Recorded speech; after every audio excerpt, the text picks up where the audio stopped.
In the end, it happened. India and Pakistan came to blows. The border skirmishes have intensified in the last few days, and now we're starting to talk about things a little bit more serious. Things like this.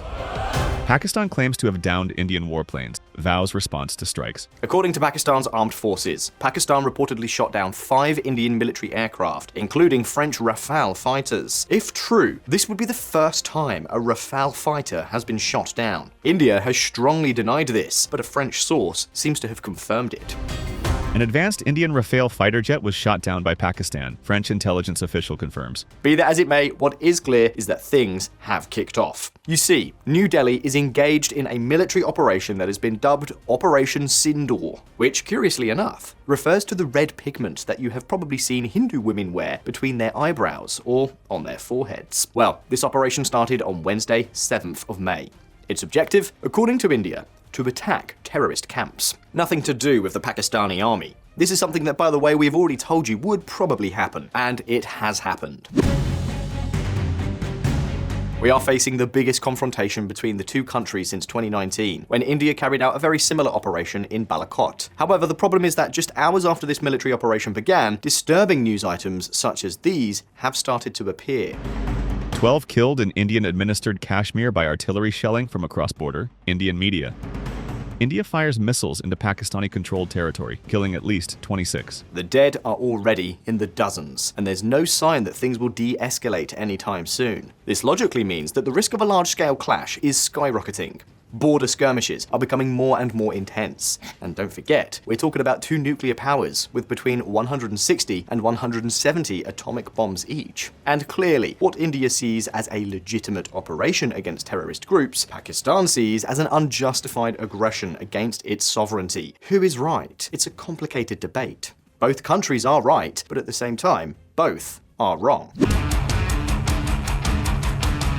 VisualPolitik community, as we already said, it all began on the 22nd of April when the Islamist group Resistance Front, based in Pakistan, carried out an indiscriminate terrorist attack against tourists in which 28 people lost their lives. Then, India promised revenge. And that is exactly where we are now. New Delhi launched its response by suspending a major agreement on water supply to Pakistan. And now we're already seeing dozens of deaths and injuries on both sides. According to Pakistani sources, India has so far carried out more than 20 attacks in 6 different locations in the country. We're talking about an offensive with which India seems to have attacked Bahawalpur, an enclave located in the Punjab region, well inside Pakistan. In other words, it's an area relatively far from the border. And what is Islamabad's response? Well, here's a clue. Pakistan has every right to give a befitting reply to this act of war imposed by India. In a statement issued a few hours after the attack, Pakistani Prime Minister Shehbaz Sharif said that this was a cowardly act of war perpetrated by a treacherous enemy. And yes, those are exactly the terms he used. And not only that, his office has also given the green light to Pakistani forces to prepare a response, so we'll be watching what happens in the coming hours and days. VisualPolitik community, this is a story we have seen too many times before. Because of course, if there's one thing India and Pakistan have, it's a long history of quarrels, clashes, and aggression of all kinds. And I'm not referring to the diplomatic field. Since the two countries separated in 1947, they've already fought 4 open wars and countless covert conflicts. And now, in the midst of 2025, with Narendra Modi politically strengthened in New Delhi, and Pakistan mired in a deep internal crisis that mixes economic collapse with a disturbing rise of Islamic extremism, the equilibrium seems to be teetering. India's strike on Pakistan is of much greater scale than the one in 2019. Pakistan's response, which according to many reports included downing several Indian jets, has also exceeded the scale of 2019. They're already higher up the escalatory ladder than any time in 19 crisis. Clearly, of course, the big problem, what we all have to be concerned about, is that with all this going on, the risk of going from skirmishes and one-off attacks to a confrontation that gets out of hand is increasingly greater. So the question is, what could really happen if either country goes too far? Pay attention, because this is not just a regional dispute. The story has enough potential to generate a lot of instability far beyond the borders of these two countries. Pay close attention to everything we are going to tell you, because here are the key aspects to this crazy conflict. Just another skirmish? You know what? When it comes to responding to provocations, India usually always looks for a mix of show of force and political symbolism. As we were telling you, the most recent example was in 2019. At that time, a suicide bombing in Pulwama, Indian Kashmir, killed 40 Indian paramilitaries. Responsibility for that attack was claimed by the Pakistan-based Jaish-e-Mohammed terrorist group. And New Delhi's response was immediate, an aerial bombardment of terrorist camps on the Pakistani side of Kashmir. But such actions are not new. In 1984, during Operation Meghdoot, the Indian Army and Air Force captured the Siachen Glacier, a vital strategic position in the heart of the Himalayas. And in 2016, following another aggression, India launched surgical strikes across the line of control. And these are just a few examples of small operations that have had the objective of both responding to an aggression and sending a message, but always without provoking an open escalation. But obviously, things can always go wrong. An attack that goes wrong, having more casualties than expected, a mistake in targeting. There are thousands of factors that could go wrong. So, the question is, if Pakistan responds strongly this time, what would a full-scale counter-response from New Delhi look like? Well, take a look at this. India, 5th largest military spender. Expenditure 9 times more than Pakistan. It's not often taken into account, but India has the 2nd largest military in the world, at least in terms of the number of soldiers. And although, as we always say, there's no point in having a lot of troops if they're not well trained and equipped, the truth is that India's military capabilities have improved a lot in recent years.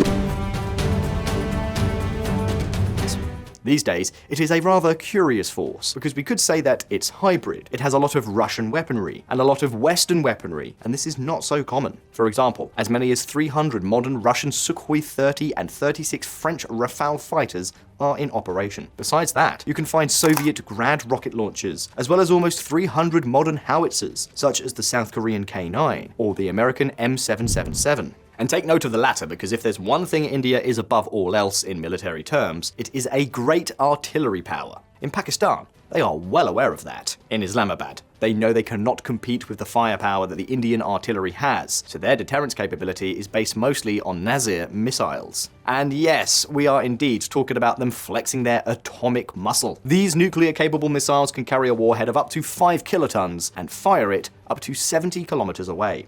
In other words, these are tactical nuclear weapons that could be used to attack the Indian artillery force. Remember that tactical nuclear weapons are intended precisely to be used in limited combat to attack critical infrastructure, armored lines, and artillery or strategic military installations. It's not a question of seeking large-scale destruction, but of course, they are still nuclear weapons with all that this implies. In fact, the use of tactical nuclear weapons in a hypothetical war between the two countries is what military analysts around the world are most concerned about. And the point is that the country that might be tempted to use them first, because it has a clear disadvantage in other capabilities, is Pakistan.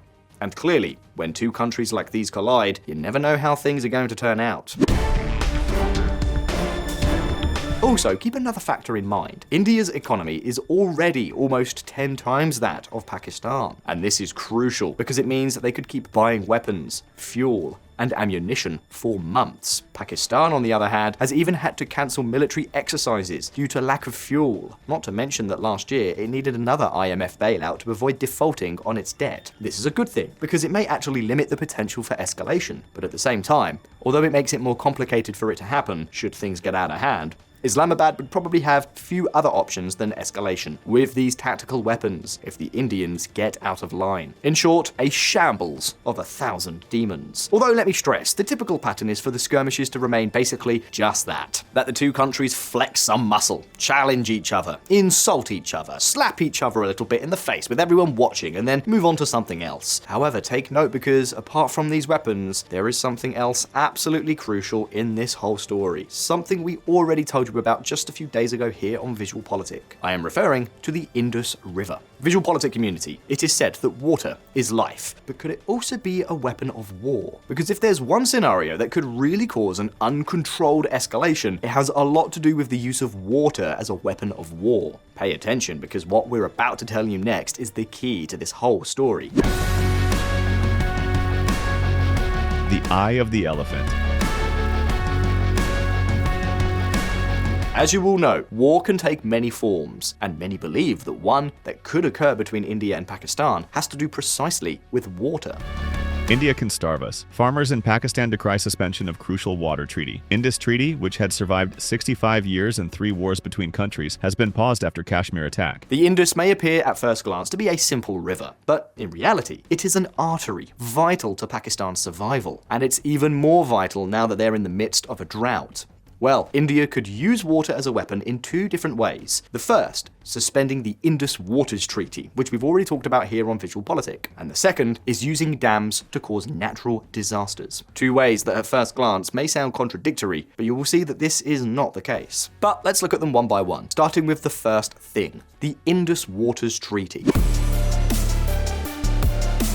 This agreement, signed back in 1960, was a diplomatic miracle. With it, India gained control of the 3 eastern rivers you see on the screen, while Pakistan gained access to 80% of the flow of the western rivers. That said, it doesn't sound like a bad deal for either side, does it? Well, as we always say, the devil is in the details. Because you see, as much as Pakistan has control of these 3 rivers on paper, all 3 first pass through India before reaching Pakistani territory. And what does this mean? Well, it means several things. For starters, 3/4 of all Pakistan's natural fresh water comes from beyond its borders.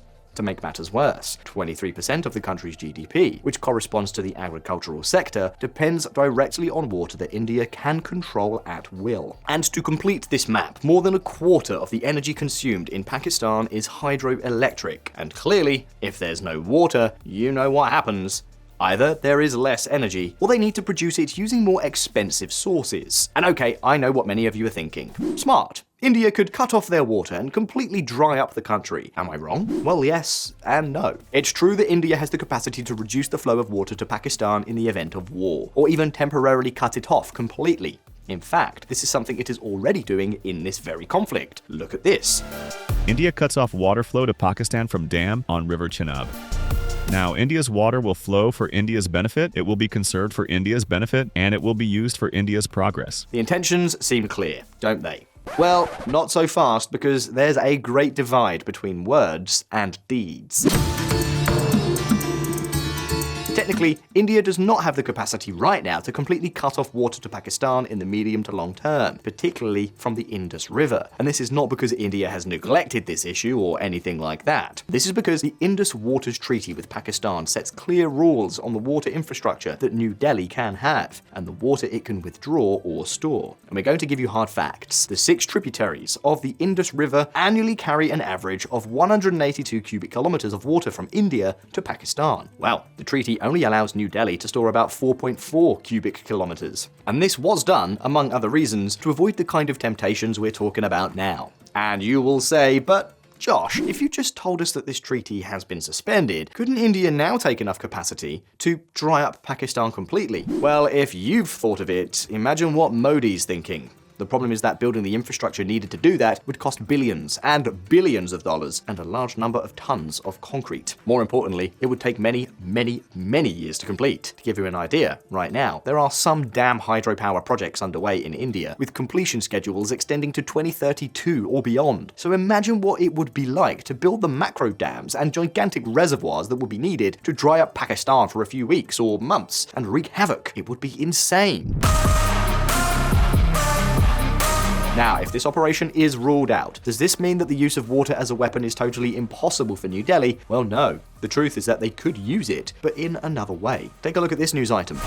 India starts work on hydro projects after suspending treaty with Pakistan, sources say. The process initially results in sediment-laden waters being released downstream from the reservoirs, potentially causing sudden inundation, followed by a reduced flow of water as the reservoirs are refilled. Interestingly, at this very moment, the Indians have decided that it's the ideal time to remove sediment from a couple of reservoirs in order to increase their capacity. This was an operation that required opening the floodgates and temporarily closing them again. And curiously enough, they've started to do so and have also forgotten to warn Pakistan about these operations. And curiously enough, they've started to do so and have also forgotten to warn Pakistan about these operations. Work that can cause both flash floods and periods of drought, for which it's advisable to be prepared. Anyway, coincidence or not, I'll leave that up to you to decide.